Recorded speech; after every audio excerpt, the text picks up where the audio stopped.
Good morning, welcome back to another video, and today we are going to be going over the Dungeon of 𝐆𝐀𝐌𝐄. Let us begin. Okay, so when it comes towards 𝐆𝐀𝐌𝐄, this is one dungeon that I would highly recommend if you are going for high ticket items for gold farming when it comes towards transmog.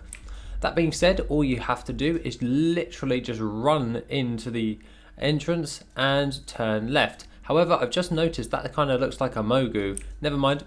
Let's go. When you actually come across this, what you're going to be wanting to do is just by picking up all of the actual necessary items.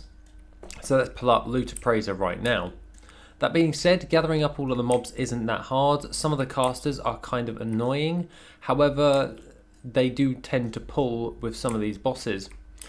A couple of little side notes for this is dark runes actually do drop from this dungeon. This means that dark runes are kind of in demand at this moment in time and have been for a good little while. So that means that you can also sell some materials as well as gain quite a decent amount of transmog to go along with that. Going into the second room, there is 10 ton of mobs when you're actually farming this up, and it's really not that difficult in order to actually gather up a large variety of these mobs just in general.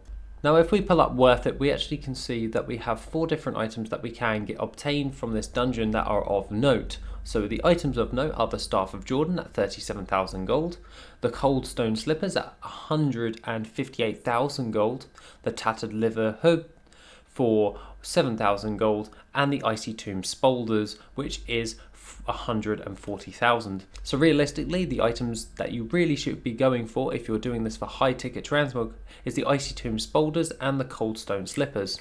That being said, in my experience of actually farming this dungeon up and selling the transmog on the auction house, I haven't actually had that much of a problem selling it long term. The majority of these actual items tend to sell relatively well in the grand scheme of things. And overall, when you're actually doing this, a lot of this dungeon is just running through all of the RP, and it does take a little bit longer than most transmog farms, especially even if you have a speed set, just due to the RP that's involved.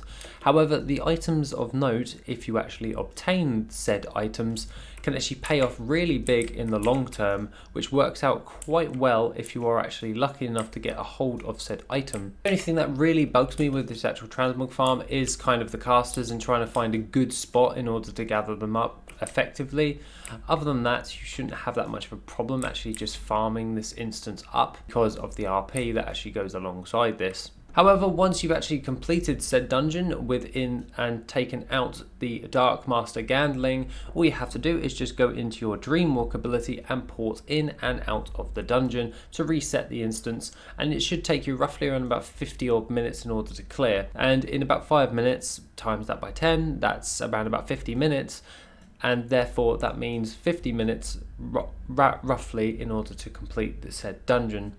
Other than that, if you've got a speed set, you can obviously do this in a little bit of less time. However, just bear in mind the RP events because it may take you a little bit longer because of it. Other than that, guys, this is a short, quick dungeon gold farm that I would suggest for high ticket transmog selling. Other than that, have an awesome rest of the day, and I shall see you in the next video, which will be soon.